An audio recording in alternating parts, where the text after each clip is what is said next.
La France, le biathlon et les JO, peut-être le meilleur plan à 3 de tous les temps. La France, le Pays de Galles et le rugby, peut-être la plus belle orgie de tous les temps. Bref, vous l'aurez compris, après la géopolitique la semaine dernière, Papier Bulle s'attaque enfin au cinéma d'art et d'essai. Comment ça va, Bulle? Ça va très très bien et toi après cette belle intro?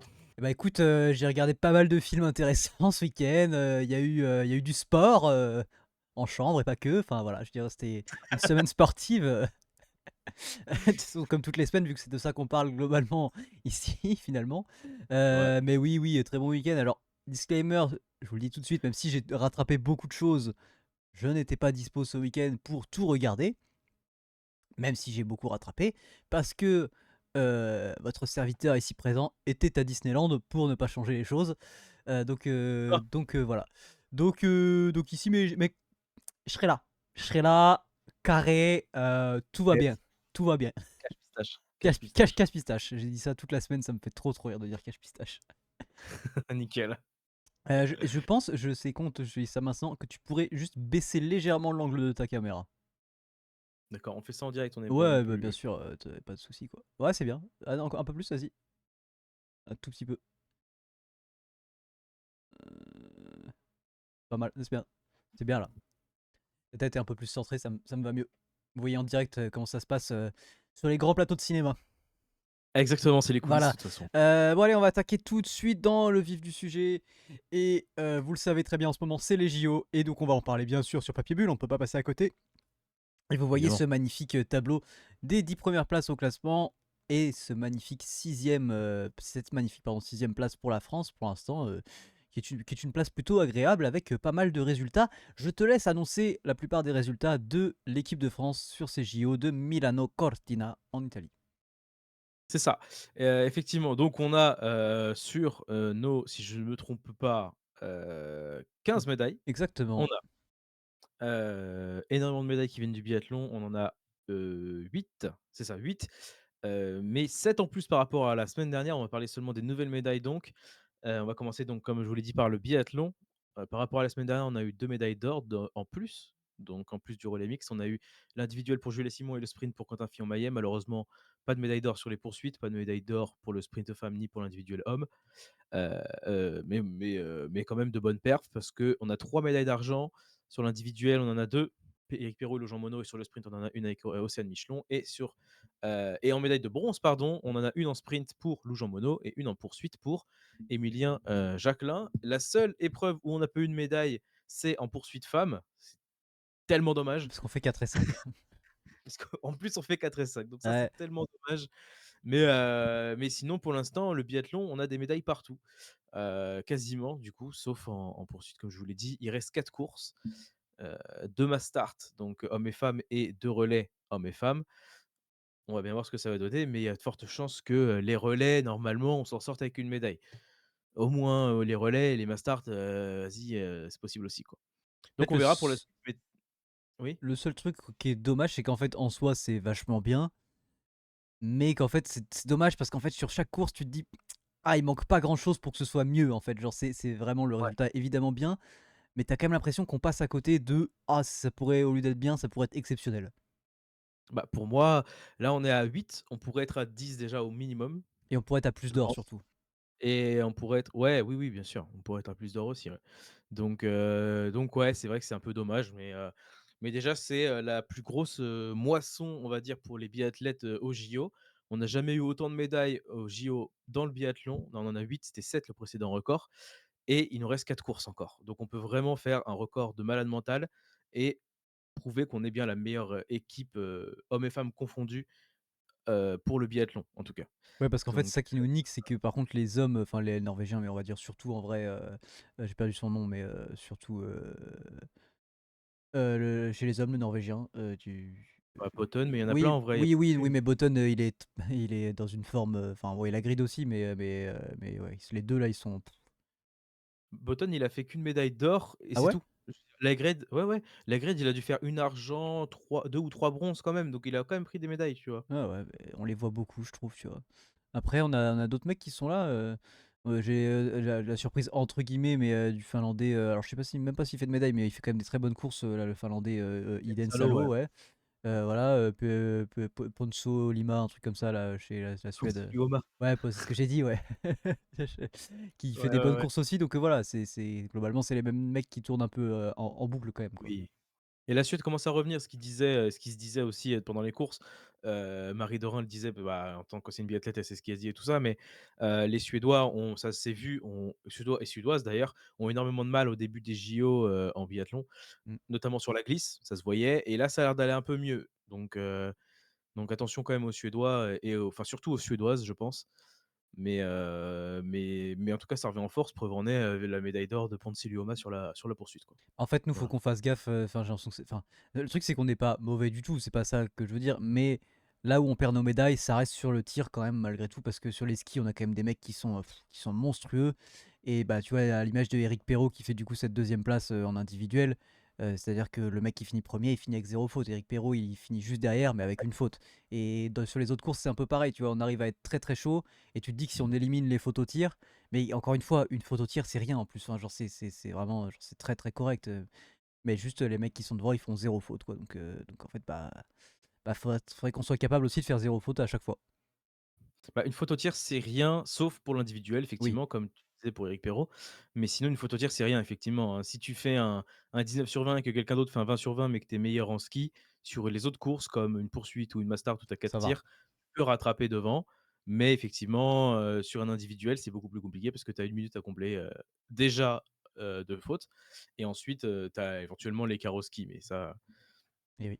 mais ça, si tu es plus rapide, ça va. Donc Voilà. voilà, donc en tout cas, pour l'instant, une très bonne première semaine et demie, on va dire. Enfin, Ouais, ouais, ouais et ouais. demie, mais voilà. Il reste, une petite semaine d'épreuves, donc on va voir ce que ça va donner, mais très content pour le biathlon en tout cas et très content du coup pour ce que ça apporte à la France. Même si, comme tu l'as dit, on peut faire mieux et on aurait pu avoir plus de médailles, en tout cas en or et plus de médailles tout court, je trouve aussi. Ouais, Mais voilà. ouais. On passe au patinage artistique où on a eu une médaille aussi en or. Comme on l'avait dit, la semaine dernière, on avait l'entrée en liste de Guillaume Cizeron et de Laurence Fournier-Baudry, pour, le patinage artistique, pardon. On a eu la danse rythmique puis la danse libre. Ils ont fini 1 en danse, rythmique, ce qui leur a donné, bah, du coup plus de points, donc forcément un avantage aussi de points sur leurs concurrents pour la danse libre. Ils ont aussi gagné la danse libre, donc médaille d'or pour Guillaume Cizeron et Laurence Fournier-Baudry. Ça fait à peine 1 an qu'ils sont tous les 2 en couple, sur la glace et ça c'est exceptionnel, Oui, c'est exceptionnel.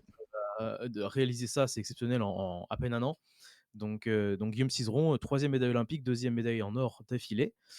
Voilà Je pour le regardais un peu patinage. parce que je me suis quand même un peu intéressé au truc, parce que c'est vrai que le reste de l'année, on s'y intéresse pas plus que ça, on va dire, au patinage. Mais donc oui, donc Guillaume Cizeron qui est quand même 6 fois champion du monde, 6 fois champion d'Europe, double champion olympique et vice-champion olympique. Pardon.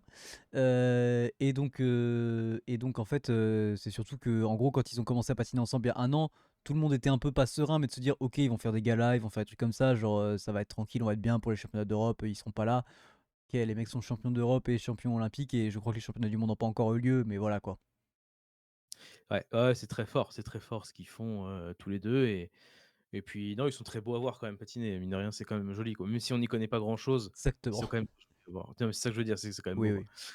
Donc voilà et en vrai, mine de rien, les commentateurs et actrices, parce que je sais pas s'il y a que Oui. des filles, mais je Non, crois, non, et les 2.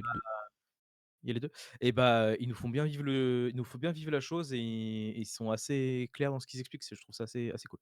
Moi, Mmh. à titre personnel, voilà, c'est mon ressenti et voilà. Je passe au ski acrobatique. On a eu une médaille de bronze, en bosse avec, Perrine Lafont qui a fait, 4e en bosse parallèle aussi, du coup. Ouais.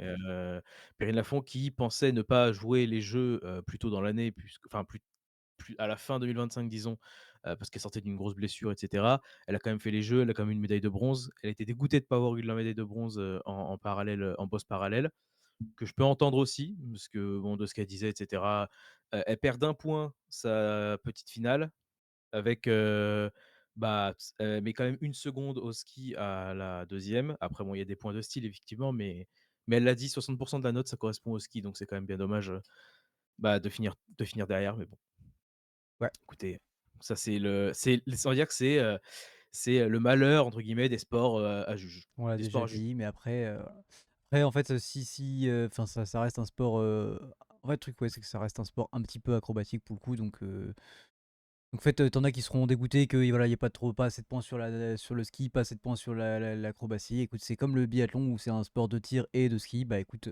il faut être bon dans les 2 et il faut faire les 2. C'est ça, exactement. Donc voilà pour le ski acrobatique, on passe au ski alpin où pour l'instant, à l'heure où on parle, on a une médaille seulement d'argent en super G avec Roman Miradoli. Actuellement, là, sur la gauche, vous voyez sûrement jeter des petits coups d'œil de temps en temps, c'est qu'on a, le slalom qui est en train de se jouer. Donc on vous cache rien, hein, on enregistre évidemment le lundi, il est 14h11 actuellement. Il y a le slalom deuxième manche qui est en train de se jouer, donc littéralement la finale du slalom sur ma gauche et Clément Noël qui est en course pour potentiellement remporter une médaille avec une première manche assez mitigée, mais on verra, on en parlera en temps réel. Mais pour l'instant, une seule médaille en ski alpin, une médaille d'argent. Voilà, c'est tout. C'est marrant parce que c'est du ski alpin et c'est dans les Alpes. Bah, tant qu'à faire, C'est mieux, hein, mais ça c'est arrive mieux. pas à chaque fois, hein. Et c'est pas tout le temps le cas, ouais, c'est vrai. C'est vrai, c'est vrai. On enchaîne avec le ski de fond, qui est vraiment une des révélations de ces jeux. C'est Mathis Desloges. Mathis Desloges qui avait déjà fait une médaille d'argent en, skiathlon 10 + 10 kilomètres. On en a parlé la semaine dernière, mais qui a réitéré cet exploit-là en individuel avec une deuxième médaille d'argent. Derrière, évidemment, Johannes Klebe, la légende norvégienne, du ski de fond. Et on a eu le relais homme aussi ce week-end qui a été remporté par la Norvège, ça ne bouge pas, mais deuxième place pour l'équipe de France, avec notamment donc dans ce relais un Mathis Deloche qui aura fait 3 médailles d'argent dans ces jeux sur les 3 courses auxquelles il aura participé. Je crois qu'il n'a pas fait d'autres courses, il n'a pas dû faire le sprint ou quoi que ce soit, je crois. Mais voilà, donc 3 fois vice-champion olympique pour Mathis Deloche, mais du coup un relais homme magnifique, magnifique. J'ai vu une interview, je sais plus c'est duquel de nos skieurs français, mais qui est trop drôle. C'est un mec, le mec il est en t-shirt, petite moustache et tout, genre il a vraiment une dégaine, elle est folle. Et où vraiment le mec il est en full insulte, enfin pas full insulte, mais un peu vulgos et tout. Et il est vraiment en mode putain, mais c'est bien, c'est comme ça. Genre, il y a le mec qui passe à côté de lui, il lui fait c'est bien, faut qu'on le fasse à fond là. Il me tue vraiment, il Ouais. est fou. Oui, bah, oui, c'est ça, c'est, J'ai bon, perdu son. j'aurais pu son nom, Moi non mais plus. il avait fait, 5e, je Oui, c'est crois, lui qui était au dégoûté en interview. ouais, qui était, Ouais, bah, qui on va dire la joie pour, son coéquipier, n'était pas suffisamment forte pour, compenser sa tristesse d'être 5e, on va dire, quoi. Mais du coup, lui a fait un suffisamment bon relais. Lui, c'était en ski de fond mm, classique, donc c'est-à-dire, bah, comme si tu bon, littéralement, enfin, c'est ouais, tu chiant. cours. À voir pour le coup, c'est littéralement, c'est chiant. En vrai, visuellement, c'est pas beau, quoi. Mais du coup, voilà et ouais, c'est vrai qu'il disait qu'il faut que, Mathis parce qu'à ce moment-là, c'était Mathis Desloges, du coup, qui était en plein relais, qui disait: «Mais putain, ouais, c'est comme Faut ça qu'il qu'il leur faut casse faire, la faut que le gueule. col fasse secondes et tout, Je crois que c'est putain!» ça qu'il a dit. et Il a dit faut qu'il leur casse la gueule. et c'est voilà, mais c'est trop drôle. Mais là, pour le coup, c'est du pur, genre vraiment, il y a pas de faux semblant, machin et tout. Il a vraiment été lui-même et c'était incroyable. Ce moment était trop Ah drôle. ouais, ouais. Il était génial. Donc voilà, donc 3 médailles en ski de fond et de ce que j'ai compris, c'est excellent de ce qu'on a fait et de bon augure pour 2030 en France, Si tout va bien. en plus. Si Si tout va bien. oui, Il oui, y a oui. des petites, complications, on va pas en parler, mais c'est si tout va bien. Ça reste, conditionnel. Donc ouais, donc voilà. Voilà, voilà. Ensuite, on a eu en snowboard pour l'instant et je sais pas si on a possibilité d'en avoir d'autres, je crois pas. Mais une médaille de bronze en snowboard, en cross par équipe mixte Ouais, je suis et ça, c'est très dégoûté dommage. et je suis C'est très dégoûté. dommage. Mais même au-delà de ça, je suis dégoûté parce qu'en individuel, on avait, j'ai pas eu son nom, mais snowboarder qui est ultra fort et qui Aiden vraiment sur, Cholet. de quoi? Aiden Cholet, celui qui Ouais, est en finale? ouais, ouais et qui vraiment est trop fort sa mère et genre vraiment il fait une course superbe. Il est premier toute la course, dernier virage, il est 4e. Genre c'est vraiment Ouais, c'était horrible. c'est triste et comme, c'est le cas depuis le début, j'ai l'impression, il y a un phénomène d'aspiration qui est énorme sur cette course, et surtout sur la toute fin, le dernier quart, dernier Bah, tiers tu l'impression que ça sert à rien de te donner et toute la course quoi en fait, genre, bah, te c'est un donner peu sur le ça, dernier ouais. virage. Exactement, exactement. Sachant que là, il fait 4e de sa finale et en petite finale, on avait 2 Français qui, finissent 1er et 2e. Donc en fait, sur, les 6 premiers, on est 4-5-6. Donc ça, bon, ça c'est con quand même et Ouais. très dommage. On aurait pu avoir, 2 Français au final au mieux parce que, bon, vu le tirage et cetera, ça pouvait pas faire mieux que ça, mais au final, on se retrouve avec un et ce Français finit, 4e. Donc bon Mmh. et c'est comme notre médaille de bronze au passage, hein, Bah, oui, oui. qu'on fait en cross par équipe. C'est la même chose, la française se fait récupérer, dans le dernier tiers, dernier quart, ce fameux dernier tiers quart Mmh. où l'aspiration, joue grandement donc voilà. Très, très dommage, très, très dommage. Ouais. Donc voilà pour l'instant le point médaille qu'on a côté français. Pour l'instant, on s'arrête à ce nombre de médailles qui est de 15, peut-être plus, on l'espère, mais on vous dira ça, bah, Mais les c'est gyros déjà pas sont mal, 6e c'est bien, finis. hein. 6e c'est bien, on peut taper plus haut, vraiment, très honnêtement, on peut aller taper plus haut, hein, je pense. Bah, en fait, Il y a des nations. ça se joue vraiment à la médaille d'or. C'est ça qui est «triste» entre guillemets, voilà, c'est que Ouais, tu as une médaille près, ça peut à une médaille près, on peut passer, 5e, 4e, tu vois? Genre, donc voilà, ça ouais, ouais, bien sûr, mais globalement, on est carrément. au niveau des États-Unis et ça, c'est quand même pas mal parce que c'est pas, dans toutes les compétitions, enfin, après les États-Unis sont pas incroyables, mais là, quand même, pour Ouais, l'instant, on est au niveau des États-Unis, c'est quand même plutôt propre. exactement. Et là, voilà, j'ai noté pendant le con en plus, j'ai noté le conducteur, dans l'ordre où on est. Pendant le podcast, j'ai marqué: «Finale du slalom avec Clément Noël» et actuellement même, il est en train de descendre et il va pas vite. Du coup, je pense qu'il s'est chié. Mais Yes, aïe! Bah, je écoutez, pense la qu'il s'est non médaille chié, française, au début, en direct. vraiment, à peine 10 secondes de slalom et bah, là, il passe plus dans les portes. Du coup, voilà. Bah, c'est nickel, donc pas de médaille en ski alpin, pour Clément Noël qui était médaillé olympique, Il y il a y a 4 4 ans. ans, pardon. Il y a voilà, donc bah, c'est top. Ah oui, c'est bien chié, ouais. Eh bah, c'est Oui, c'est pas bien, grave, c'est comme ça, c'est pas c'est pas grave, donc grave, c'est la vie. c'est ça. Pas de médaille pour Clément Noël, c'est dommage. Je voulais quand même faire un point parce que j'en ai parlé, pour le ski de fond, mais j'en voulais parler de Johannes Klebe, le Norvégien, qui est le meilleur fondeur de la planète et potentiellement un des plus grands athlètes aussi, dans les JO. Enfin, c'est sûr et certain puisque c'est le recordman de titres olympiques, tous JO d'hiver, pardon, de tous les JO d'hiver. Il a 9 titres olympiques, 9 médailles olympiques. J'ai regardé son âge par curiosité en me disant: «Ça se trouve dans 4 ans, pour les JO, on aura un peu plus de place pour les Français» et cetera. Il Il a a 12 ans. même pas 30 ans, il a 27 ans, je crois, ou 28. Donc autant vous dire que dans 4 ans, il sera encore là et il y a peu de chances que, il perde du niveau. Alors, il faut que nous, les Français, en prennent, je pense, plutôt que penser qu'il en gagne, pardon, qu'il en perde, pardon. Oui, ou Mais alors faut espérer qu'il ait un accident mortel ou que quelqu'un lui non, casse la surtout gueule pas ça, ou surtout d'accord, pas, surtout pas, OK. surtout pas, surtout pas.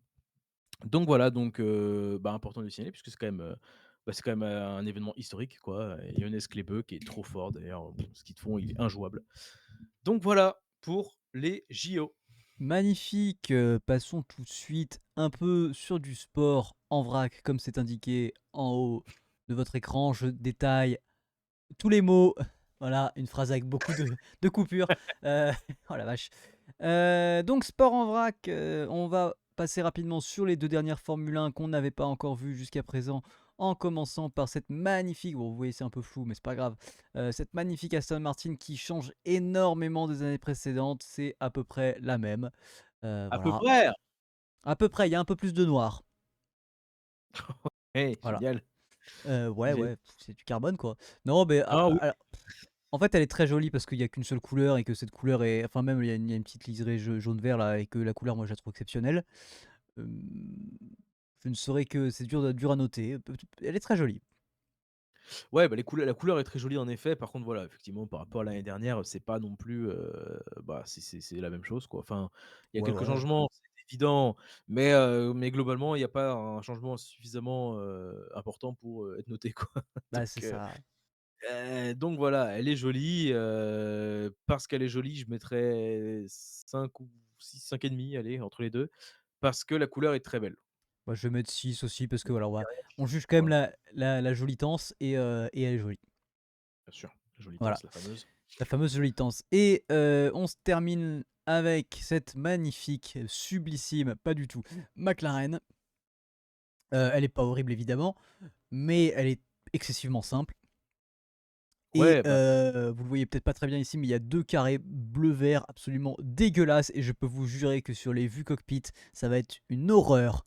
C'est vraiment, à gerber et c'est très dommage. ouais, bah, un peu, ouais, c'est le même il y a la même, bah, le même truc que tu disais, au niveau du capot moteur au-dessus là. Ouais, ouais, ouais, Heu, au niveau bon, bah, du on le voit un tout petit c'est peu au un niveau test. des rétroviseurs, de là où les rétroviseurs sont fixés en fait sur la bagnole, donc juste en Ouais, dessous ouais, du halo, quoi. ouais, c'est ça, exact. C'est un peu ouais, c'est en fait, c'est une couleur, Aston Martin, quoi, qui n'a rien à Bah foutre sur une ouais, McLaren, je trouve et c'est ça va en fait, ça colle pas, voilà, avec le orange et tout, bon, déjà, à titre personnel, j'ai du mal un peu avec la voiture, je sais ça a jamais accroché avec la McLaren. Je sais bah ouais. pas, ça m'a jamais tapé à l'œil ou quoi que ce soit, ça fait mal en plus, heu, mais hem, mais ouais, bah, si je devais donner une note à la McLaren, je dirais 4 parce que Ouais, c'est je suis pas la pire d'accord. qu'on ait vue, mais elle est pas ouf, quoi. D'accord. Donc voilà. Petit point Non, rapidement quand même, la meilleure surprise, si jamais, moi, pour moi, ça a été quand même la Red Bull au final, hein, ouais, genre, ben moi c'est ma préférée, hein. C'est quand même fou qu'on en soit arrivé là. C'est que c'est que la Red Bull qui est à peu près la même, ils ont juste changé la teinte du bleu et le type de matière et on est en mode: «Ouais, bah, c'est la plus belle». bah, voilà. Voilà. Comme Ouais quoi, faut pas faire compliqué pour que ce soit joli au final. et non. Mais non, mais pour revenir un petit peu, on a eu les 3 premiers jours de test à Barcelone qui sont vraiment pour le coup une des vrais 3 jours de test, pas comme c'était pardon, à Bahreïn. Parce que justement à Barcelone, c'était pas des vrais jours de test, c'était plutôt du shakedown, c'était pour vérifier que on va dire que les voitures «démarraient» entre guillemets. J'ai peur, j'ai très peur et les pilotes ont peur et tout le monde a peur, de voir ce qui va se passer. Alors, à la fois j'ai peur et à la fois je suis ultra excité, mais effectivement ces F1 sont, extrêmement différentes d'un point de vue aérodynamique certes, mais surtout d'un point de vue moteur et gestion, du régime moteur et cetera. Ce qui entraîne plein de complications que vous trouvez positives ou pas, ça on s'en fout à la limite. Parce que, bon, c'est des pilotes de Formule 1, moi ça me dérange moi entre guillemets, je suis qu'on leur rajoute des difficultés, ça me va. Ils sont pilotes de Formule 1 les mecs, s'ils ont rien à gérer sur la bagnole, bon, c'est bon, enfin genre on n'est pas au simulateur, tu vois? Donc c'est OK. Après, à voir effectivement au niveau du spectacle, parce que mine de rien, une F1 qui peut pas doubler ou où les mecs sont obligés de faire du lift and coast et de rouler, 30 en dessous de la puissance de ce qu'ils peuvent faire, bah, c'est pas intéressant. Donc on va voir. Mais là globalement vraiment, du coup la batterie qui avant prenait genre 15 je crois de la puissance, là on est passé genre à 40 un truc comme ça ou 50, enfin un truc énorme et donc du coup ils sont obligés de recharger de la batterie tout le temps, de faire du lift and coast, de faire, enfin des fois de freiner en ligne droite et tout. Donc à voir et moi ce qui alors ça par contre je trouve ça très drôle, apparemment les départs arrêtés Mmh, sont j'ai une vu. horreur. Mais moi ça me va, parce qu'ils sont une horreur parce que c'est difficile et bah, tant mieux en fait. Enfin j'en ai rien à secouer, hein. Les mecs sont pilotes de Formule 1, hein, donc que ce soit difficile, bon, voilà. Mais par contre, au j'ai vraiment on a vu beaucoup de patrons d'écurie nous dire: «Rendez-vous au premier départ à Melbourne, ça va être fabuleux». Je pense que Ouais. va y avoir 4 voitures au tapis avant le premier virage, mais ça va être, ouais, ça va être assez fou. J'ai hâte de voir ce qui va se passer, j'ai du mal à savoir et je le dis et c'est à titre personnel, pour revenir sur le problème moteur Mercedes, heu, je vois que enfin, je sais pas, j'ai l'impression que les gens, suivant les équipes que c'est, genre, ils ont pas les mêmes critiques et ça me dérange un peu. Et qu'il y en a beaucoup qui crient au génie, genre, parce que, ils ont, trouvé une faille, dans le règlement. Pardon, quand c'était Ferrari, on leur a retiré des points, on leur a retiré des victoires de course et genre, pour le coup, Ferrari, c'était vraiment enfin, en gros, c'était, oui, une faille dans le règlement, mais leur moteur était illégal. Et je suis désolé, le problème avec Mercedes aujourd'hui est exactement le même. Ils n'ont pas trouvé une faille dans le règlement, ils n'ont pas trouvé un truc où le règlement était pas clair. Ils ont juste trouvé un truc où le règlement expliquait que le test allait être, pour savoir si la voiture était correcte, allait être réalisé sous telles conditions. Et ils ont réussi à faire un moteur qui, dans ces telles conditions, effectivement respectait la règle et ne la respecte pas le reste du temps. Mais la règle, c'est la règle. La règle, c'est juste, enfin, la règle n'a pas été respectée. C'est juste que, genre, la règle, ils peuvent pas le prouver. Mais les gens qui crient au génie, je suis désolé, d'habitude, le but, c'est oui, c'est de trouver qu'est-ce qui n'est pas dit dans le règlement, de s'infiltrer dans ce non-dit, et du coup de ne pas être illégal. Là, ce qui n'est pas respecté, c'est juste qu'ils savent très bien qu'ils pourront pas tester la voiture sous ces conditions-là, et encore on pourrait si on voulait. Donc moi je suis pas d'accord. Moi je crie pas au génie. Je trouve que on est plutôt sur bah, pour le coup un genre regardez c'est illégal mais vous pouvez pas le prouver. Et c'est pas pareil. Mmh. Ouais, Voilà. bah, oui, c'est ça. Mais il me semble qu'en plus j'avais vu, rien à voir avec Mercedes du coup, mais que Ferrari je me semble tu m'arrêtes si je me trompe, mais n'avait pas encore il y a quelques jours changé de moteur et cetera dans leur voiture. Du coup, c'était un des Ferrari moteurs ouais. les plus fiables, Ouais, ouais, ils ont fait un nombre de kilomètres et de tours absolument, fantastique et les 3 écuries, enfin Ferrari du coup, Cadillac et Haas, donc qui ont des moteurs Ferrari. Les 3 écuries ont fait énormément de tours, et le moteur est très fiable. Chez Red Bull, c'est pareil, chez Red Bull et chez Vicarb, on a vu, pour le moteur Ford qui du coup est un nouveau moteur, beaucoup de tours, pas de problème de fiabilité apparemment, donc vraiment très, très bien. Donc non, je pense qu'au niveau de la fiabilité, la plupart des écuries sont OK, sauf Aston Martin, ça j'arrive pas à savoir. De toute façon, ça a été compliqué pour Aston Martin. Mais au niveau de la fiabilité des moteurs, ça va aller. Après voilà, c'est ce que, les moteurs, vont être capables de faire, plutôt le souci à mon avis. Mais on verra bien d'ici, 3 semaines maintenant, je crois. 4 semaines, 4 semaines. le 8 mars, Oui. à 5 heures du matin. Rendez-vous au premier virage à Melbourne, en Australie, pour voir ces nouvelles F1 2026 qui on l'a dit nous en off, il y en a sont dégueulasses. Hein, va dire vraiment physiquement, genre la façon dont elles sont conçues aérodynamiquement sont immondes. Je ne pense pas forcément à Audi, mais je pense à Audi. Il pense à Audi. Ah, je pense à Audi. Ouais. Mais c'est très drôle. Bah, et du coup, c'est ça qui est trop bien, c'est que pour le coup, vraiment, on a une grosse révolution technique et que vraiment, il y a des voitures qui n'ont pas du tout la même philosophie. C'est assez fou de voir des voitures aussi différentes sur le papier, quoi. Ouais, Voilà. C'est le petit exact. point un peu technique. Un peu technique Bien sûr. sur la F1. Donc, passons rapidement sur le golf, comme d'habitude. Voilà, petit point. On avait le premier tournoi signature de la PGA ce week-end, enfin du PGA, pardon, remporté par Colin Morikawa du côté donc de Pebble Beach. Voilà, pas grand-chose d'autre à dire là-dessus, si ce n'est que c'est le premier tournoi signature de la saison. Donc c'est un tournoi important quand même. Bah, voilà. Cette nuit, on avait également le All-Star Game au moment où on enregistre. All-Star Game, nouveau format, donc avec 3 équipes pour 4 matchs. Donc, Mmh. euh, donc l'équipe des Stripes, donc on va dire entre guillemets les Les vieux. Américains, les vieux, les Stars, les Américains, les jeunes. Enfin, on va en revenir sur ce principe de parce que j'ai pas compris moi. Et World. Et on va revenir vite fait parce que juste genre chez les vieux, on a donc D'Aaron Fox, 28 ans, qui joue chez les Stripes, et chez les Stars, on a Devin Booker, 29 ans, qui joue chez les Stars. Donc j'ai pas trop compris comment a été fait la sélection non plus, hein, du coup, mais voilà. Non, moi non plus, mais moi, là, pour le coup, c'est un format auquel j'accroche pas, juste parce que j'aime bien le format classique Est contre Ouest. Enfin, c'est tout. Bah, après, bon, Moi, ils font bien ce qu'ils ça veulent, de me toute va façon, ils font bien. ce qu'ils veulent. Parce qu'il y avait Ils font pas ce qu'ils veulent depuis le de début, il y avait pas de niveau les années précédentes parce que les joueurs voulaient pas se blesser, qu'il y avait pas en fait les mecs avaient pas envie de jouer. Alors que là du coup, eh ben, les mecs avaient quand même envie de gagner. Les jeunes, tu vois, ils étaient en mode bah nous on veut taper les vieux.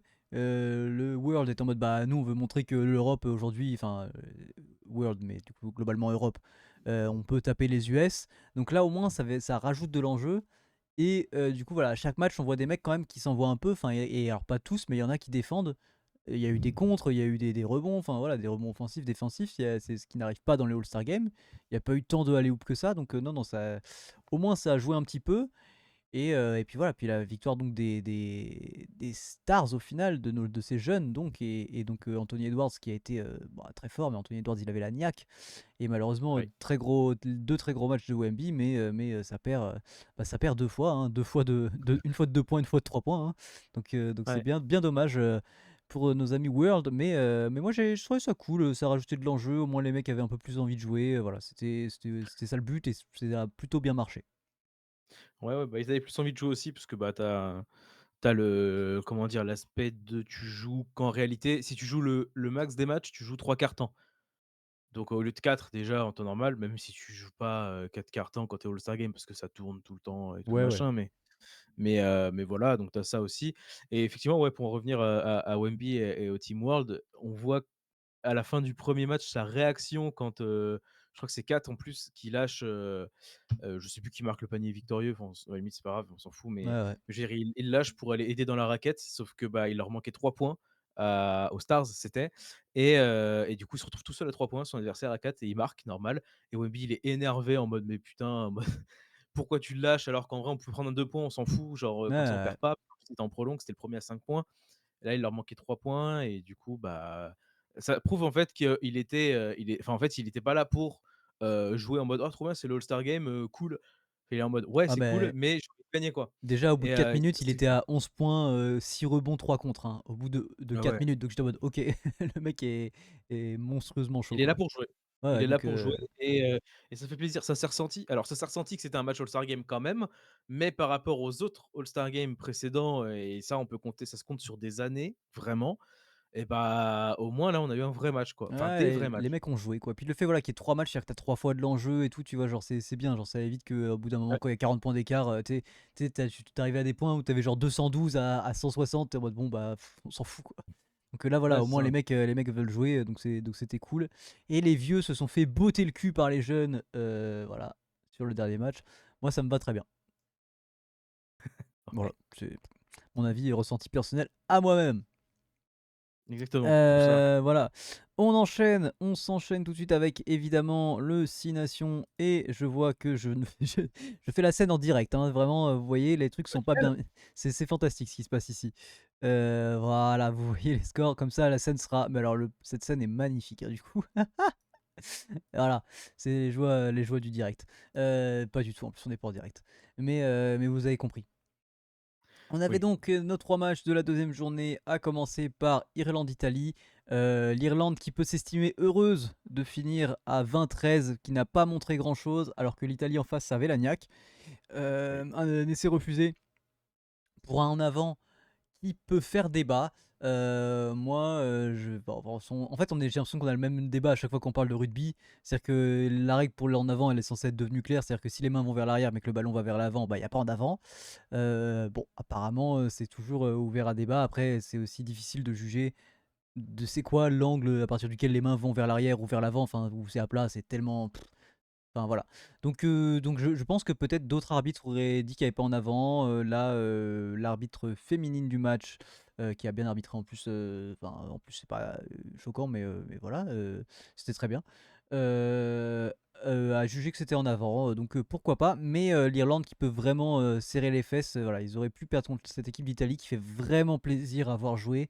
Moi je pense, voilà, ils ont battu l'Écosse, ils vont pouvoir battre le Pays de Galles sans trop de soucis à mon avis. Alors que l'Irlande, elle a déjà perdu donc contre, et bah, contre nous. Je les vois pas gagner contre l'Écosse, je ne les vois pas gagner contre l'Angleterre. L'Italie qui a pris un point de bonus défensif. Donc au final, je pense que potentiellement l'Italie peut finir quatrième, ce serait très très bien, voire troisième suivant les résultats de l'Écosse. Mais comme vous le voyez, le deuxième match c'était donc Écosse-Angleterre et l'Écosse qui s'est réveillée et de toute façon on le savait, ils avaient fait un très mauvais match contre l'Italie et c'était pas prévisible entre guillemets, mais c'est à dire que si l'Écosse corriger tous les trucs bêtes qu'elle avait fait contre l'Italie, c'était une grosse équipe. Et ils l'ont fait, et l'Angleterre en face n'a rien montré. Je suis désolé, voilà, ils ont eu un petit sursaut d'orgueil à un moment, mais l'Écosse a su toujours rester à une distance ok pour être pas inquiété en fait. Donc non, non, très gros match de l'Écosse. Et ce qui nous amène donc à ce troisième match, et surtout comme vous l'avez peut-être vu sur le TikTok qui est sorti donc hier matin au moment où ça se sortira, mais l'équipe de France est donc la seule à pouvoir prétendre au Grand Chelem. Et surtout, l'équipe de France se met bien du coup avec cette défaite de l'Angleterre face à l'Écosse. Écosse qui avait perdu contre l'Italie. Enfin voilà, globalement, ça nous met très très bien. Et donc, cette grosse victoire 54-12 de notre équipe de France face à un Pays de Galles, il faut le dire, très très faible. Ouais. Ouais, ouais, très, très faible. Le Pays de Galles qui, bah, c'est dommage, mais du coup, bah, ils vont juste prendre des branlées, branlées sur branlées, je pense, hein. Parce que et là, ils ont premier match, c'était l'Angleterre, ils ont pris une branlée. Ouais. Nous, ils prennent une branlée. Je pense l'équipe est et c'est très bizarre parce qu'en vrai, on n'aurait pas pensé ça il y a quelques mois, mais l'équipe contre laquelle ils vont prendre la moins grosse branlée, c'est potentiellement l'Irlande Ouais, ouais, c'est ce que je pense aussi. et et ça, Et c'est surtout qu'ils assez s'aiment pas ouf. trop, donc je pense que c'est peut-être le match où ils vont le plus s'envoyer, j'espère, les Gallois. Donc ouais. Ouais. Ouais, ouais, exactement et là, on voit bien, bah, tout le monde a battu tout le monde sauf, bah, le Pays de Galles qui a tout perdu et nous qui avons tout gagné. Sinon, bah, l'Irlande a perdu contre nous, a battu l'Italie, mais l'Italie a battu l'Écosse qui a battu l'Angleterre, mais l'Angleterre a perdu contre l'Écosse, mais a battu le Pays de Galles. Enfin, en fait, tout le monde, c'est un peu tout le monde se bat et tout ça, machin. Au final, au classement, bah, on a 4 points d'avance sur l'Écosse. C'est une victoire non bonifiée d'avance, Mmh. ce qui est quand même déjà un bon point pour le début. À voir maintenant ce qui va se passer. Prochain match, c'est, l'Italie, je crois? Prochain match, peut-être. Chez nous, je crois. L'Italie au Stade de Oui, chez France. nous, Après, parce ça doit être qu'après on va en l'Écosse Écosse et après, le et dernier après match c'est on reçoit l'Angleterre, l'Angleterre. au Stade Ouais. de France. Donc voilà, Donc prochain voilà. match l'Italie, faut l'assurer, mais au vu de notre niveau, quand même, normalement, on est un cran au-dessus, ça Mais devrait pour le moi, faire, mais c'est presque le premier match avec une vraie opposition en face, tu vois? Genre c'est l'équipe où oui, il oui, faut oui. faire gaffe, quoi. Bah, les 2 prochains matchs seront pour moi presque les 2 plus gros matchs. Alors à la fin, on a l'Angleterre, on sait toujours qu'avec l'Angleterre, Alors l'Angleterre, peu ils sont forts. importe Là, ils ont fait de la merde, ils ont fait de voilà, la c'est ce que merde je veux dire. avant-hier, mais ils sont forts, hein. Voilà, je veux dire, peu importe entre guillemets, «qu'il soit, heu, d'un bon niveau ou non», bah, ça reste quand même un France-Angleterre, un crunch et bah, un crunch ça se tabasse normalement tout le temps. Peu importe, donc on verra bien, mais ça sent pour l'instant bon. Ça sent pour l'instant bon et au vu du niveau, même si voilà, en face, c'était dur de juger vu ce qui se passait en face. On a quand même et surtout hier, on a quand même changé quelques titulaires, on a changé, tu vois, quelques joueurs et ça a quand même Ouais. marché. Donc je me dis: «Putain là, on a quand même une équipe avec une équipe, sur le terrain et une équipe sur le banc», enfin des joueurs en tout cas qui vraiment, sont monstrueux et du coup, c'est ce que je dis dans le TikTok aussi. C'est-à-dire que, bah, moi je saluais parce que c'est quand même un travail un peu de l'ombre et des fois on oublie un peu, mais le travail de la deuxième et troisième ligne et quand tu regardes notre deuxième et troisième ligne, si nous avons Olivon, Guillard, F Je Djegou, je vais y arriver, Djegou, Jelon et Oui, ouais. il m'en manque un, Kroos. Oui, Voilà, qui sont bah, titulaires. c'est Voilà, là, ça, c'est la gueule de la deuxième et troisième ligne et clairement. dans les remplaçants, c'est-à-dire qu'à un moment, tu as Jelon qui sort, je pense qu'en face, tu as envie de pleurer quand tu vois que le mec qui rentre à sa place, c'est Flamand. C'est-à-dire que vraiment, tu fais: «Yes, bah, le mec est aussi bon, voire meilleur», enfin, j'en sais rien, donc ça pue, du cul. Enfin, tu as Meafou qui rentre en deuxième ligne, tu es en mode: «Ouais, allez top, super». Tu vas prendre Tu un as mec, Wifema aussi. non. Je crois que c'est je crois? Non, non, Non, c'est la et Lenny Nouchi, qui ah, je dis rentre, n'importe après, en quoi. OK, bah, j'ai dû ouais, pardon, moi j'ai dû me tromper, ouais, qui ouais, ouais. rentre et qui est trop fort, aussi en 3 ligne donc franchement, 2 et troisième ligne, que ce soit l'équipe titulaire enfin, que ce soit les titulaires, que ce soit les remplaçants, ça se vaut donc tu es en mode, bah, là, quand tu es en face, ça te fait pas rire. Non. Non, non, non, non, non. Donc tant mieux après moi je suis en mode c'est vraiment, et encore je pense que c'est bien géré, mais un problème de riche Ah littéralement, mais là, vraiment. bien, ouais, ouais. Mais tant mieux, hein, c'est un problème de riche de fou, hein. C'est exceptionnel, hein, Bah, de et de quand et après, c'est ce que je disais aussi, quand tu vois les mecs qui sont pas sélectionnés, tu vois qu'Aldrit il est pas là parce que, bah, parce qu'à La Rochelle ça va pas bien et que du coup forcément ça impacte son niveau de jeu, mais qu'Aldrit à haut niveau, est titulaire en équipe de France, pour moi il y a pas de doute oui. là-dessus et qu'il y a aussi Boudin à La Rochelle, mais qui du coup là pour le coup est blessé. Bah, voilà, hein, tu dis que les mecs c'est encore des deuxième et des troisième lignes, donc vraiment là tu en mode, c'est-à-dire qu'on pourrait faire limite des titulaires et 2 bancs et même le troisième banc il vient casser la gueule à la plupart des équipes à l'international donc Et là pour le coup, effectivement, on a l'appellation, bah, qui est pas remplaçant, mais l'appellation qui est finisseur qui ouais, ouais. colle parfaitement parce que c'est pas des remplaçants, c'est Non, vraiment non. des enfin, c'est même le mot finisseur en vrai, ça marche pas, c'est juste, C'est notre deuxième bah, l'autre titulaire. équipe, quoi. C'est l'autre équipe, c'est potentiellement ça aurait pu être ils auraient pu être C'est titulaires que, ça, c'est-à-dire que si la semaine prochaine, tu as envie de changer la moitié de notre équipe et de mettre le banc sur le terrain, ça ne change absolument rien à notre niveau. tu peux te permettre, tu peux te permettre. Voilà. C'est-à-dire que Encore une fois au passage oui, vas-y, vas-y, mais vas-y, même rien à voir. Serein, moi je suis content qu'il revienne à ce niveau-là. Enfin, il est je le trouve, très juste, voilà, sur les fins de match, c'est très, très bien. Jalibert et a un Ouais. pied, magique. J'allais dire voilà, au passage, notre, comment dire? Notre, charnière, Ah bah, encore une ouais. fois, hein, bah, déjà Dupont, c'est en fait, c'est un peu un pléonasme de dire qu'il est bon.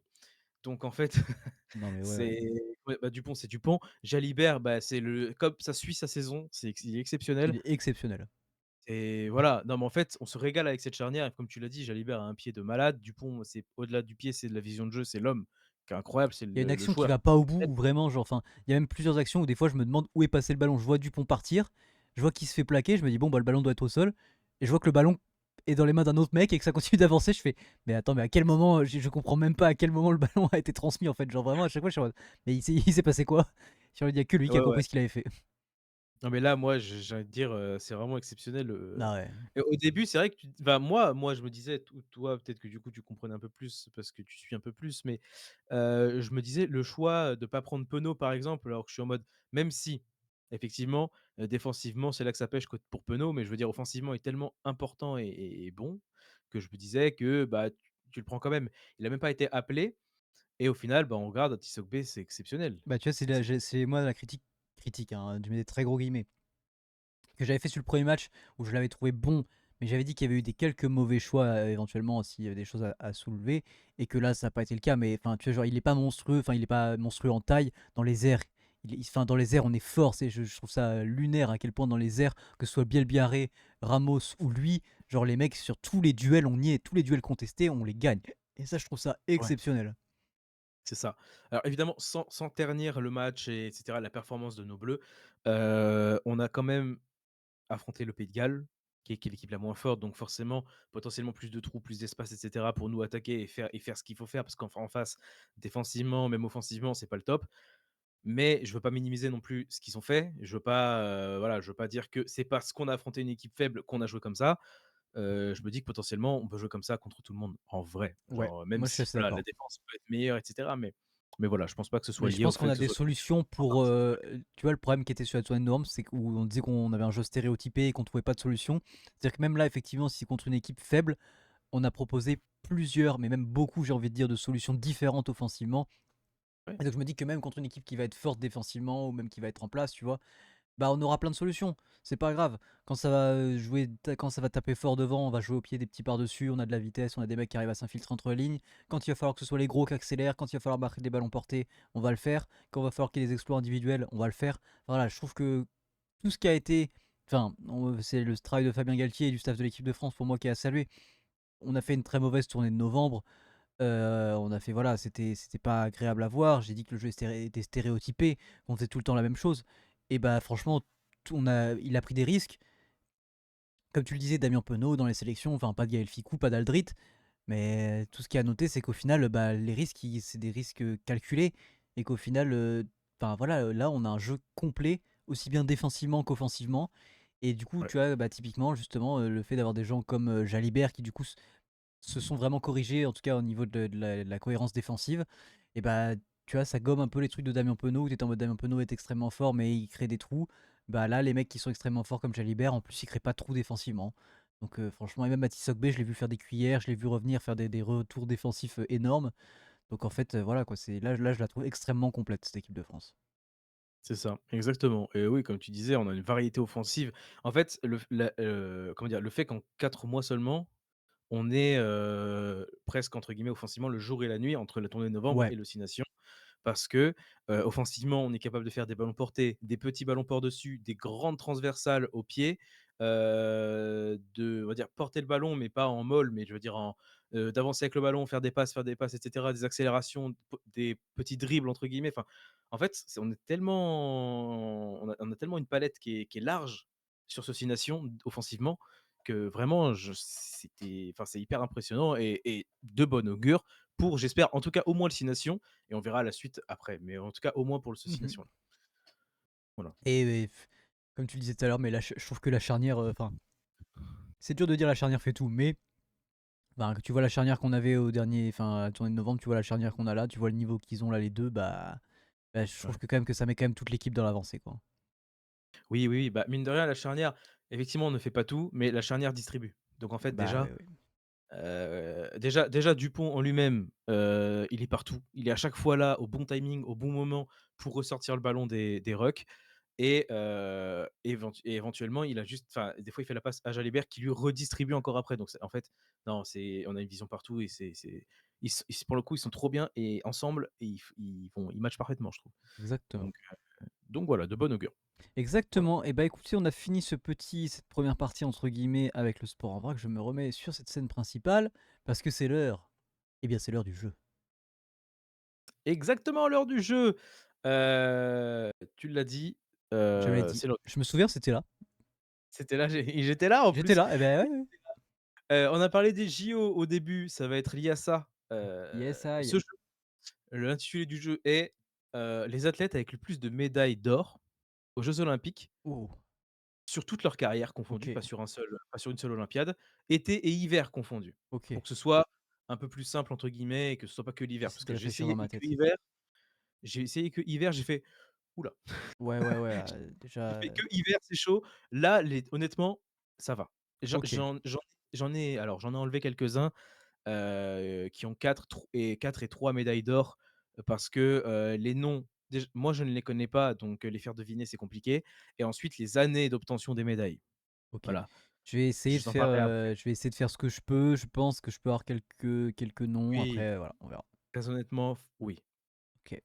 Ok. Ok. Écoute, je te laisse y aller quand tu Oui, veux, oui, oui, bien sûr. Bon, Michael Phelps. non, j'ai pas dit, désolé, my bad, c'est ma faute.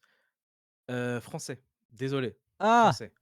C'est encore Ah! plus simple, peut-être mais je suis désolé, oui, Oui. j'ai mal dit, c'est que français. Quentin Fillon-Maillet. C'est médaille tout court ou médaille d'or? Médaille d'or, titre Ok. olympique, quoi. Quentin Fillon-Maillet. Effectivement, il en a 4, donc il est 3e, enfin, 3e égalité, il est pas tout seul, mais Quentin Fillon-Maillet en a 4, 2 à Pékin et 2 pour l'instant à, Milano Cortina, cette Milano année. Cortina. Ok. Doit y avoir d'autres biathlètes, je suppose? Potentiellement, oui, Ouais, peut-être. ouais, ouais, bon, Martin Fourcade, plus Simon Fourcade en premier, bien sûr. Martin Fourcade, premier avec 6 médailles d'or, une à Vancouver, 2 à Sotchi. Une à Vancouver qu'il a récupérée là, d'ailleurs, il y a quelques jours, il y Exactement, a oui. hier, 2 à Sotchi et 3 à Pyeongchang pour ses derniers jeux. Voilà. OK. Heu, Teddy Riner. Oui, deuxième, 5 médailles pour Teddy Riner, 5 médailles d'or pour Teddy Riner, 1 à Londres, 1 à Rio, 1 à Tokyo par équipe seulement, parce qu'à Tokyo, il a pas gagné, il a perdu en demi-finale et 2 à Paris, tout seul et par équipe. Il doit y avoir pas mal de trucs de judo, genre, Clarissa Agbenienou, elle doit être là. C'est ça, elle est Hem, 5e, Clarissa Beguinou. Ils sont plusieurs à être 5e avec 3 médailles d'or. Elle en a 2 à Tokyo, une toute seule et une par équipe et une seule à Paris par équipe où elle a pas gagné, à Paris, mais par équipe. Marie-Jo Pérec. Oui, exactement. Avec Clarissa Beguinou, ils ont 3 médailles elle a 3 médailles d'or également, une à Barcelone en 92 sur le 400 mètres et 2 à Atlanta en 96 sur 200 et 400. Léon Marchand. Et oui, qui est avec Quentin Fillon-Maillet, 4 médailles d'or en une seule olympiade. Et la Heu, natation, c'est toujours ça. c'est ça, Et doit y 4 en a même d'en à avoir Paris. d'autres. En 200 brasses, 200 papes, 204 nages et 404 nages, avec sur chacune des épreuves un record olympique au passage. Ouais. Les médailles en natation, doit y en avoir d'autres. Alors peut-être Flo, mais Flo, je suis pas sûr. Non, Mais plutôt, je dirais plus vieux, genre Alain Bernard, non, Yannick il y a plus de Agnel. natation. Il y a Ah, il n'y a plus de plus de natation. natation. Euh, Tony Estanguet. Oui, 3 médailles d'or pour Tony Estanguet, une à Sydney en 2000, une à Athènes en 2004 et une à Londres en 2012. Il n'en a pas eu à Pékin en 2008, il a été éliminé en demi-finale, je crois, de Ok. ce que j'avais vu. Il doit y avoir du handball, donc je dirais les frères Karabatic ou un des frères, ou un Nicolas Karabatic. Ouais. Nicolas Et Karabatic avec 2 autres athlètes, mais ouais, 2 handballeurs aussi du coup. Je vais te les citer. ouais, si, il y a Guigou, je pense, en vrai. Ouais, Guigou, ouais et il y en a un Et bah, j'aurais dit au meilleur, mais je suis pas sûr. et non, c'est Lucas Ballot. Ah, Lucas Ballot, bah oui. Ouais, donc Nicolas Karabatic, Luc Ballot et Michael Guigou, pardon, Michael Guigou, ouais. à Pékin, à Londres et à Tokyo. Voilà Ok, il me reste et beaucoup de gens. il en reste un dans ceux que j'avais notés, qui est le plus vieux, qui est connu de nom, en France, JO d'hiver, mais qui est le plus vieux. Voilà. Ah, c'est le mec qui est. Non, bah, j'ai dire qu'au JO de Paris, qui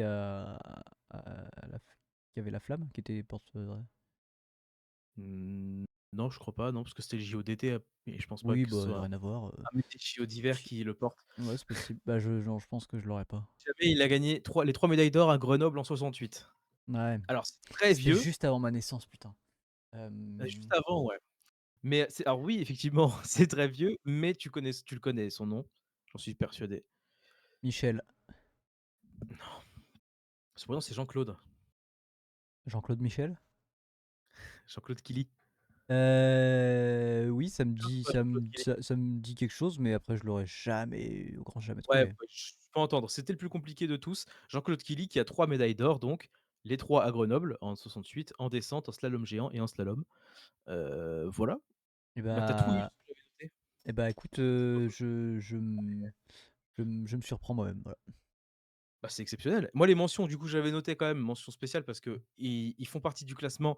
Ils ont 4 médailles d'or ou 3 médailles d'or, mais juste à des époques, bah, qu'on connaît moi, je ne connais pas du tout les gars, mais on a, 4 médailles d'or pour 2 mecs en escrime, ils s'appellent Christian Doriola et Lucien D'Artagnan. Gaudin Ah non. et non. Non, mais du coup, Christian Doriola, c'est en 48, 52 et 56, donc c'est vraiment vieux. Lucien Gaudin en 24 et 28. Ouais, mais je m'en souviens. Tu vois? Mais très loin et après il y a 3 médailles d'or, ils sont plusieurs. En cyclisme, il y a Paul Masson en 1896. Ah Alors, oui, mais c'est vrai. À Atlanta. Jean-Paul bah, ouais, les fameux. Robert Charpentier, le bon Eh français, oui. en 1936. Daniel Morlon en 1968 et 72. Florian Rousseau, plus récent, en 96 et 2000 et Félicia Ballanger en 96 et 2000 également. Ça, c'est en cyclisme, mais en escrime, on a aussi, 3 gars qui ont, 3 médailles d'or. Philippe Cottiot en 24 et 32, Roger Ouais. Ducret en 24 et Jehan Buan Ro- en 48 et 52. Roger Jehan Ducré. Attends. ouais, en 1924. Je sais pas pourquoi ça me dit un nom de ouf, Roger Ducré. Je devrais trouver une photo en noir et blanc. Ouais, mais je sais pas pourquoi sa tête me non, sa tête me dit rien du tout, mais je sais pas, le nom me dit un truc de fou. Je sais pas. Donc Mmh. voilà, je les cite quand même parce que, bah, ils ont quand même des médailles d'or, mais effectivement, je les ai pas mis dans le classement. Vous l'aurez compris, pour des raisons évidentes qui sont, bah, qui c'est trop ancien pour nous et qu'on les connaît pas Ouais, suffisamment. ouais, c'était Mais, dur. très bien, très bien, très bien. Je vais reciter quand même ce que tu as dit, dans l'ordre. Martin Fourcade, 6 médailles d'or. Teddy Riner, 5 médailles d'or. Quentin Fillon-Maillet et Léon Marchand, 4 médailles d'or. Marie-Jo Pérec, Tony Estanguet, Karabatic Lucas Ballot, Michael Guigou, Jean-Claude Killy et Carissa Guilleminault avec 3 médailles d'or. Donc là, on a cité, 9. Tu en as cité 9. Enfin, sauf Ouais! peut-être Jean-Claude Killy, mais je veux dire, voilà, j'ai fait un top 9, pas un top 10, mais je me suis arrêté là parce qu'après, après, c'était 2 médailles d'or et là, il y en Il y en avait a plein, ouais. des millions, c'est beaucoup. Ouais, Mais ouais, il y en avait bien une grosse cinquantaine, je pense. OK, OK, je capte. Dont moi. Donc C'est voilà. dommage, du coup, j'étais pas là, beh, parce que tu t'es arrêté à 3 et moi j'en ai que 2, mais Après, vas-y, c'est trop je facile. capte, je capte, je capte. Après, c'est trop facile. Tu avais une réponse gratuite, tu vois. Du coup, forcément, Ouais, ouais, c'était un mais peu t'inquiète, je serai là au JO, Los Angeles à 2028, tu compris, en barre normal. Bon, asymétrique. Forcément, je suis là pour tout niquer. Heu, j'espère. voilà. Les Surtout barres asymétriques, ça pas te chante symétrique pour les hommes. pour les hommes. Voilà, j'ai vraiment fait exprès de citer une discipline que les hommes ne font pas. Mais écoute, Ni voilà. Non, en baseball, bien sûr. Attends, avec l'équipe de France de baseball, j'ai mon maillot sur moi, tranquille, comme au hockey exactement. sur glace, là. Ouais, ouais, mais à un moment, on a été à égalité dans le match Ouais, au début. et au moment il y a un moment, on a été à égalité. Moi, c'est tout ce que je note. C'est vrai, contre le Canada, Voilà. notamment. Après, on a pris 10-2. Après, tranquille. C'est normal, c'est du hockey, on est nul au hockey, hein. Ouais. OK, très bien, super. Et bah, écoute, on va passer sur la dernière partie assez rapidement, les sports, oh, j'ai pas fait le top 14. C'est pas grave, on s'en fout. Voilà, nique le rugby. Allez! Top, on va passer tout de suite sur le foot et sur la Ligue 1, c'est parti. Du coup, Ligue 1, quand tu, nous tiens. Ce week-end, on avait, encore une fois un week-end de Ligue 1 avec, pourquoi tu rigoles? Pour l'instant, aucune info. Ligue 1, tu nous tiens. Pour l'instant, on avait un week-end de Ligue 1. Pour l'instant, il y a aucune info. D'accord, OK, Pas mal de gens qui ont joué 1er des match, matchs entre plusieurs équipes. Il y a eu des victoires, des défaites, il y a eu des buts, des enfin mouvements au voilà quoi, je veux classement. dire. Enfin, je veux dire, voilà. On peut passer tout de suite à la prochaine compétition. Non, 1er match du week-end, Rennes-PSG. Rennes après le départ d'Habib Beye qui gagne contre le Paris Saint-Germain qui est décidément la bête noire en Ligue 1, il me semble, du Paris Saint-Germain qui gagne 3-1, sur ce match. Grosse défaite pour Paris qui va perdre sa position de leader au classement. Vous le voyez de toute façon, c'est affiché. Mais je viendrai sur le match de Lens, pardon, juste après. Monaco qui a battu, Nantes par le même score, 3-1 également, qui va légèrement remonter au classement quand même. Vous le voyez aussi, 9e il me semble? Monaco 8e, 8e. 8e. L'OM qui, décidément, le temps additionnel de l'OM, les fins de match, il faut pas qu'il y en ait. Parce que, l'OM, je crois, j'ai vu une stat, serait à égalité de points avec le PSG si le temps additionnel n'existait pas. Bon, alors forcément, c'est facile à dire avec des scies en coupe du bois, comme on dit, mais voilà, l'OM qui concède le nul, vraiment à la toute fin du temps additionnel, grâce à un but de Panicelli pour Strasbourg sur penalty, donc 2 buts partout face à Strasbourg. Lens, on y vient, au leader de la Ligue 1 qui reprend, la tête du championnat face au Paris FC et de quelle manière? 5-0. Encore une fois, Lens Pierre Sage, qui fait du taf exceptionnel après l'avoir fait à Lyon et s'être fait virer pour une raison, on ne sait pas. Pourquoi? Et bah, il est allé à Lens et ça marche très bien pour lui à Lens, donc tant mieux. Et enfin, le dernier match de cette journée, OL Lyon qui affrontait Nice. Victoire de Lyon 2-0, qui décidément, est dans une série exceptionnelle. 13 victoires d'affilée pour l'Olympique Lyonnais, 3 en Europa League, 3 en Coupe de France et 7 en Ligue 1. C'est incroyable, notamment à l'image de Pavel Schulk, le Tchèque. Alors là, ceux qui suivent pas forcément le foot se disent: «Qui est ce Pavel Schulk?» On ne le connaît pas. C'est un Tchèque qui est arrivé donc du Viktoria Pilsen cet été à Lyon et qui pour le moment en club est à 13 buts, 7 passes D depuis le début de la saison. C'est de très bonnes stats pour lui, qui peut jouer aussi bien neuf, donc avant-centre, devant, attaquant, que sur les ailes aussi, mais aussi un peu plus bas en poste de 10 et de distributeur, donc il peut vraiment jouer partout. C'est assez intéressant d'avoir un joueur comme ça dans son équipe. Et fun fact, au passage, c'est un mec que beaucoup de gens aiment parce qu'il se balade dans les rues de Lyon comme ça, avec son chat sur les épaules, etc. Normal, il se balade avec lui et tout. Genre vraiment, les supporters de Lyon le croisent normal dans la rue marcher avec son chat sur les épaules. Ça fait de lui un mec un peu fun, voilà. C'est Et ce qui se bizarre, dit. mais Mais tranquille. bizarre, mais du coup, Ah mais très fun, mais je suis ça d'accord. change. Mais du coup, ça change. Donc voilà, donc vous voyez le classement, effectivement, Lens a repris la tête de la Ligue 1 avec 1 point d'avance sur le Paris Saint-Germain. Lyon se retrouve 3e avec un petit écart avec l'OM et un petit écart avec le Paris Saint-Germain. Au final, 5 et 6 points de chaque côté. Ils sont un peu tranquilles pour le moment à leur 3e place. L'OM qui paye un peu les pots cassés, hein, de leurs 2 derniers matchs. Donc Ouais, mais c'est tranquille, ils vont récupérer Habib Beye. non, l'OM, non, je pense pas. Mais tranquille. J'espère pas pour l'OM. Mais voilà.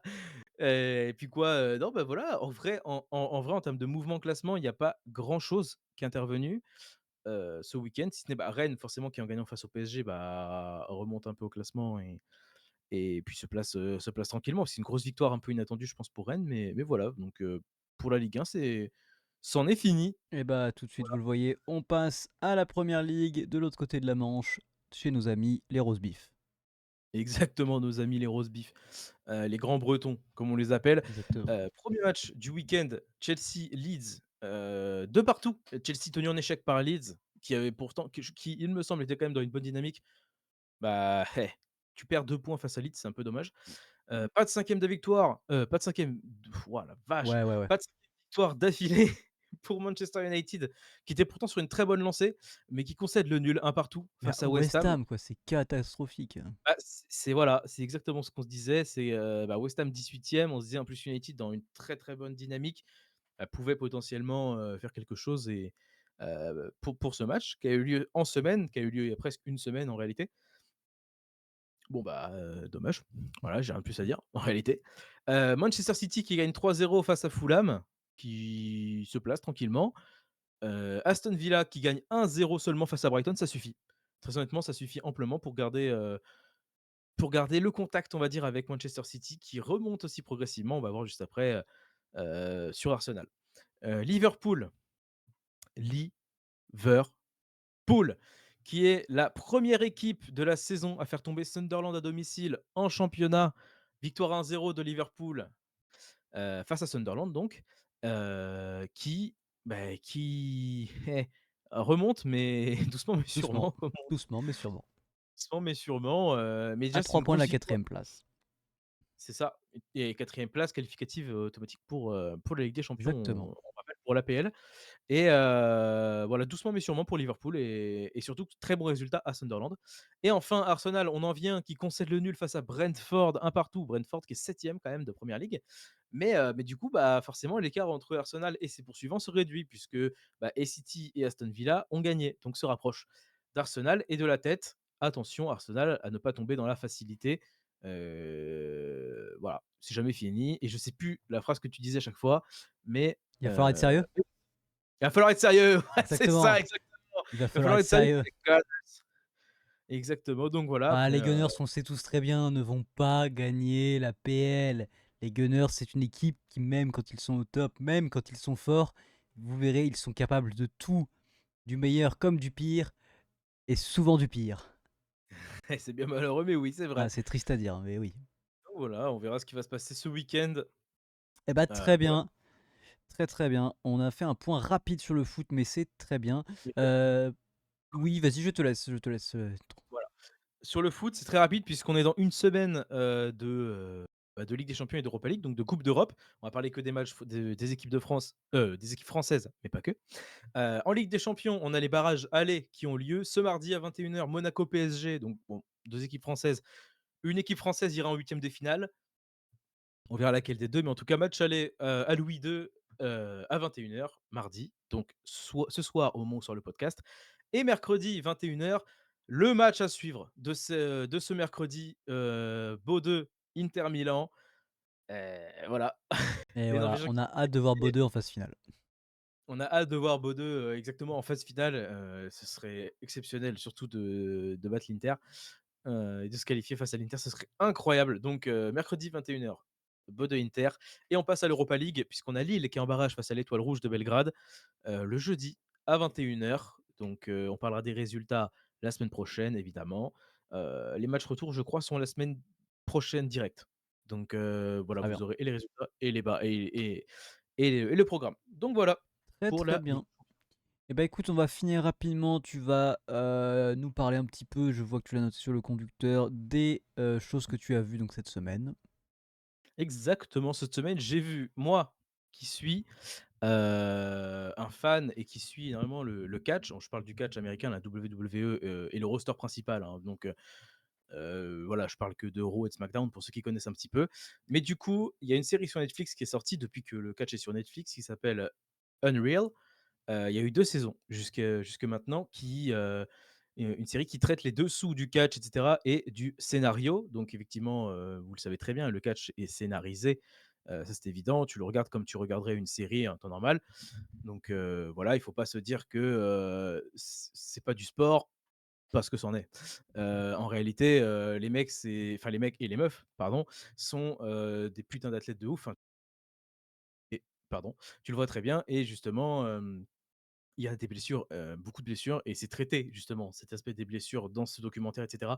Donc très intéressant à suivre pour ceux qui évidemment suivent le catch, c'est un excellent documentaire à suivre et pour ceux qui ne suivent pas spécialement le catch et qui veulent potentiellement s'y intéresser ou en tout cas comprendre, des dessous et cetera, je trouve cette série hyper intéressante, en tout cas du point de vue donc que ça aborde, puisque ça suit aussi l'équipe de direction et de rédaction des scénarios et cetera.